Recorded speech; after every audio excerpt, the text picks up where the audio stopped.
Hola, bienvenido nuevamente. Soy Adriana Uribe, consultora en protocolo, etiqueta de imagen social y empresarial.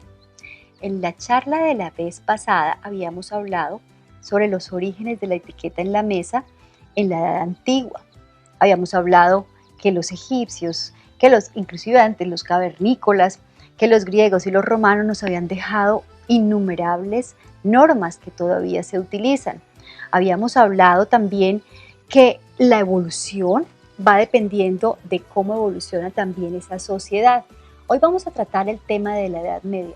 ¿Y por qué es tan importante la Edad Media en la evolución de la historia de la etiqueta en la mesa?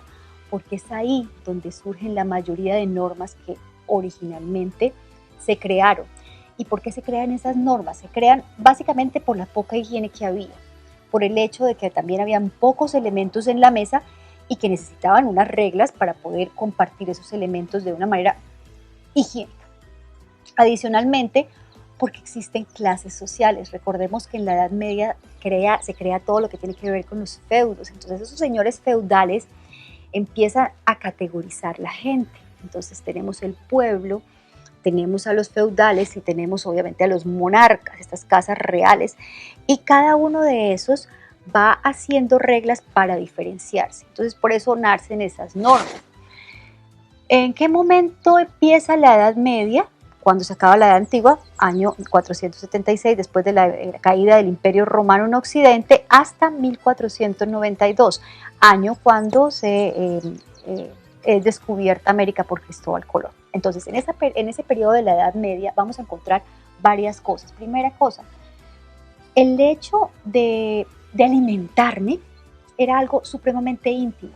Y claro, como es algo íntimo, normalmente es algo individual, pero el hecho que nosotros empecemos a tener posesiones y queremos mostrarles a los demás que nosotros tenemos esas posesiones, entonces hace que nos volvamos a reencontrar con el grupo y que existan esas normas de etiqueta para que, pues obviamente nos sintamos un poco diferente a los demás. Algunas de las normas interesantes es, Edad Media todos comen con la mano, todos, desde el pueblo hasta los grandes monarcas. La diferencia es cuántos dedos utilizan. Normalmente, en esta época, era muy bien visto que los grandes monarcas utilizaran 3 dedos, el anular, el índice y el corazón. Y con esos 3 deditos debían pinzar todos los alimentos. Esto para la monarquía, para las grandes casas reales. Ya digamos que los administradores o los señores feudales se les permitía que utilizaran el cuarto dedo, el dedo anular. Entonces con estos 4 deditos utilizaban y pinchaban los alimentos.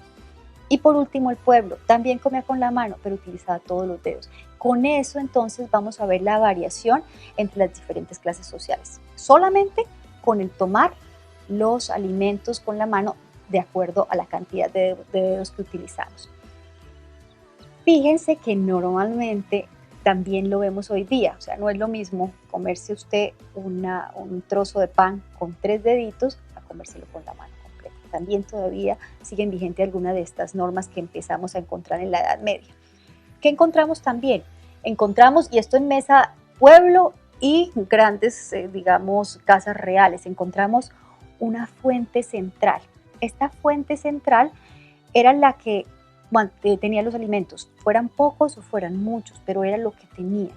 ¿Y qué hacían las personas? Simplemente con sus manos tomaban los alimentos. Entonces vamos a imaginarnos que nosotros estamos en el inicio de la Edad Media. En esta época no existían las mesas como tal. Cuando usted dice montar la mesa o poner la mesa, que normalmente uno lo utiliza, ahora voy a poner la mesa, en esa época era literal el sentido que se utilizaba, porque no existían mesas. Entonces habían caballetes viejos que se ponían en el centro de la estancia, se les ponía una madera, en algunos casos se les podía poner algún trapo o algún mantel, y sobre esto entonces ya poníamos esa badea grandísima llena de alimentos. Entonces, en este inicio que nosotros tenemos, pues tenemos la posibilidad de que en las casas obviamente reales o en las grandes jerarquías, esos paños que cubrían la mesa pues fueran diferentes a los que se encontraban en las mesas del pueblo. A veces en el pueblo ni siquiera tenían un trapo para poder montar, mientras que los otros existían los manteles bordados o los manteles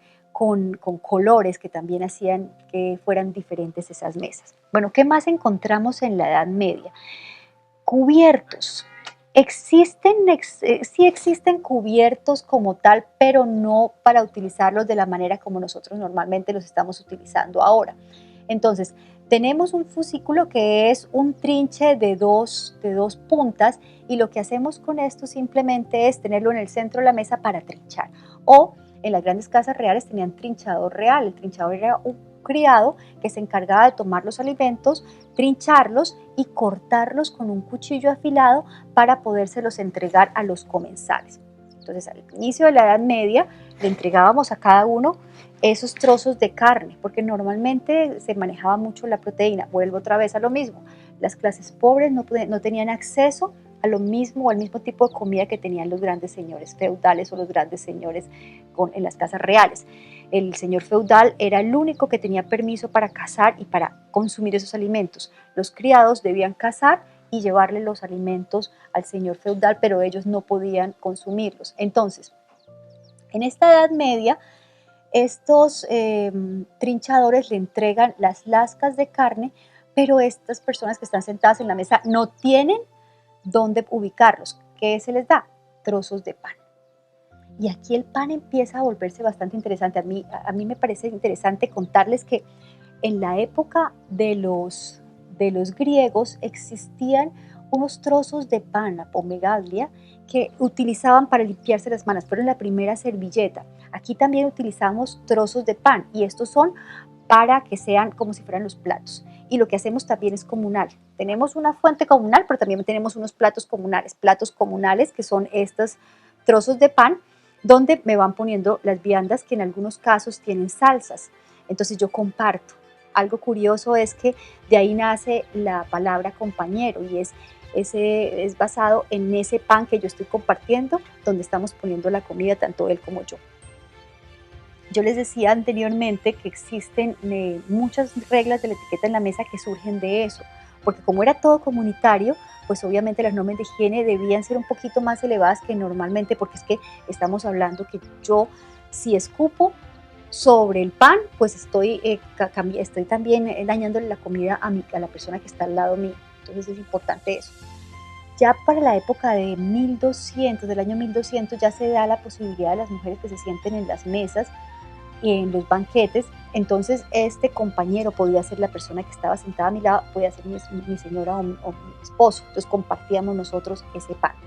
En el año 1100 existe una historia bastante interesante, y esta historia es de dos princesas bizantinas.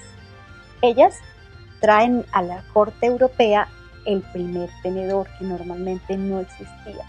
Los tenedores que datan desde la época desde antaño, desde los griegos y desde los chinos, que los utilizaban en cocina, esos empiezan a utilizarse y son especialmente útiles. ¿Por qué? Porque por un lado tienen dos puntas y por el otro lado tiene otra punta. Entonces con eso yo puedo tomar alimentos del centro de la mesa y con las dos puntas puedo introducirlos dentro de mi boca sin necesidad de ensuciarme las manos.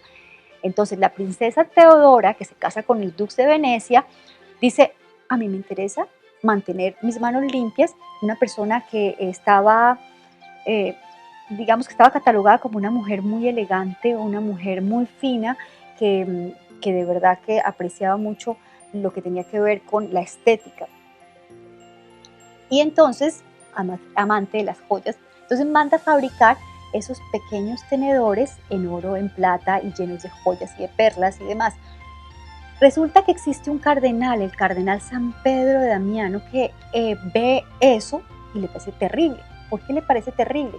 Porque él dice: mire, el alimento que Dios nos está dando es un regalo, y nosotros no podemos profanarlo con objetos que no vayan desde el corazón.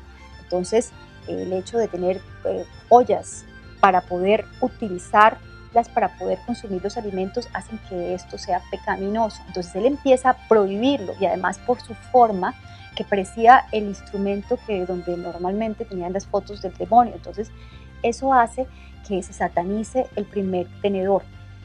Ya empieza a evolucionar después con el tiempo.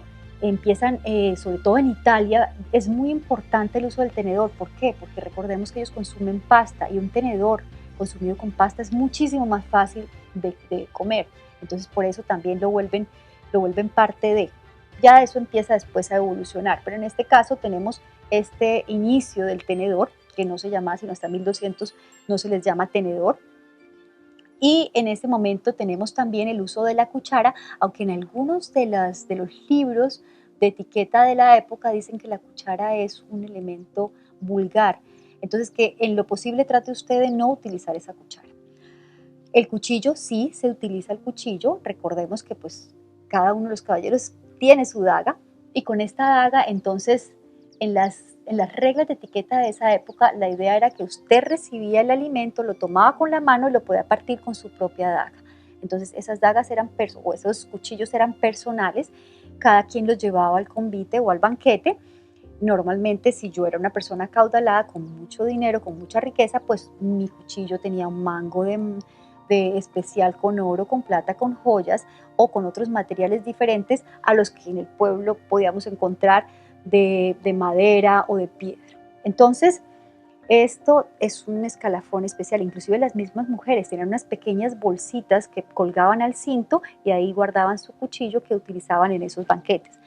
Tenía una particularidad del cuchillo, y es que tenía una punta muy afilada y otra un poco redondeada.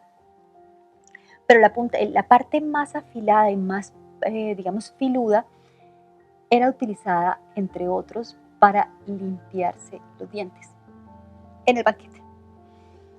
Obviamente eso molestaba a la gente. El cardenal Richelieu le parece terrible esto y dice, oiga, esto hay que cambiarlo definitivamente. Entonces lo que vamos a hacer es, hágame el favor y coja todos los cuchillos y vuélvalos romos, póngale las puntas redondeadas, porque no queremos ver esa costumbre tan fea. Luis XIV dice, de ahora en adelante todos los cuchillos deben ser romos. Y no lo hacen solamente porque es feo el hecho de que yo esté con un cuchillo hurgándome los dientes, sino porque adicionalmente con eso mismo podían herir al vecino o cualquier persona, porque es una tendencia donde nosotros no medimos consecuencias en ese momento. Edad Media, surge la necesidad de hacerle daño al otro, y si tengo a la mano este tipo de elemento, lo voy a utilizar. Entonces, ese es el cuchillo comunal que conocemos en la Edad Media.